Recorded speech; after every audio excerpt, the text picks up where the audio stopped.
माझ्या नवऱ्याने एक एवढं मोठं काम केलं आहे माझ्यासाठी की जे बघून मी खूप खुश झाली आणि माझ्या एका वर्षाचं टेन्शन तरी कमी झालं. आणि ते काय आहे मी तुम्हाला पुढं सांगते. पण हे मी डीमार्टवरून 2 ग्लास जार आणले होते, तर मी तेच आज ठेवणार होते. क्लीन वगैरे केले होते. आणि हे आहे रॅक, जे काउंटर टॉपवरती ठेवण्यासाठी खूप छान आहे आणि सुंदर आहे आणि फोल्ड पण होतं आणि कमी स्पेसमध्ये ते जागा न लागता जास्त छान असे ऑर्गनाईज करता येतो. आणि तेच मग मी त्याच्यामध्ये साखरपत्ती वगैरे ठेवली होती आणि छान. आणि हे सगळं हे तिन्ही वरचे जे आहे मी ते डीमार्टवरूनच घेतले होते आणि खूप छान आहे, बघायला पण सुंदर आहे. आणि हे आहे आपलं जुगाड, खाली जे जार्स आहे ना, तर ते होते शेजवानचे चटणीचे काचाचे भरणे, तर तेच मी ठेवले होते छान. आणि इथे मी आहे ना पराठा बनवणार होते. जे रात्रीची डाळ होती उरलेली ना, मी त्याचाच पराठा बनवणार होते, कारण फेकायला तर जमत नाही म्हणून.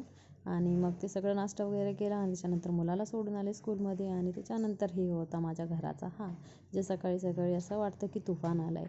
तर मग हे तुफान सगळं मी एका जागी जमा केलं, गोळा केला, क्लीन करून घेतलं. आणि त्याच्यानंतर मग मी मुलाला जाऊन घेऊन आले स्कूलमध्ये. त्याच्यानंतर जे मी पराठा बनवला होता, सकाळी पीठ भिजवलं होतं, त्याचा पराठा बनवला. आणि मग मी आणि माझ्या मुलाने ते जेवण करायला घेतलं. आणि आज आमच्या जेवणामध्ये होती जी मेथी आणि आलू, मेथी गोभी आणि पराठा होता. आणि ते भात होता जे रात्रीचा मी फोडणी दिला होता.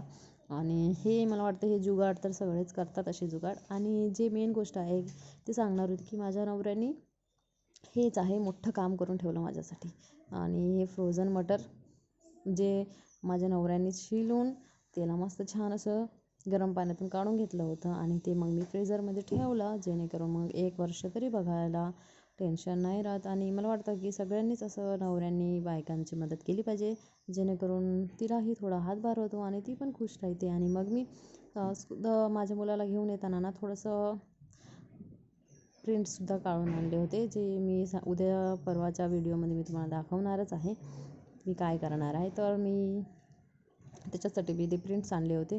आणि आज मला ऑइलिंग करायची होती, कारण मला उद्या केस धुवायचे आहे. त्याच्यासाठी मी आज छान असं तेल लावून घेतलं होतं. आणि हे आहे आपली इंडियन हाऊसवाईफ्सची हेअरस्टाईल स्पेशल, जे आपण कधीही तेच करत असतो. तर हे होता माझा आजचा दिवस. तुम्हाला कसं वाटलं नक्की सांगा. Bye bye.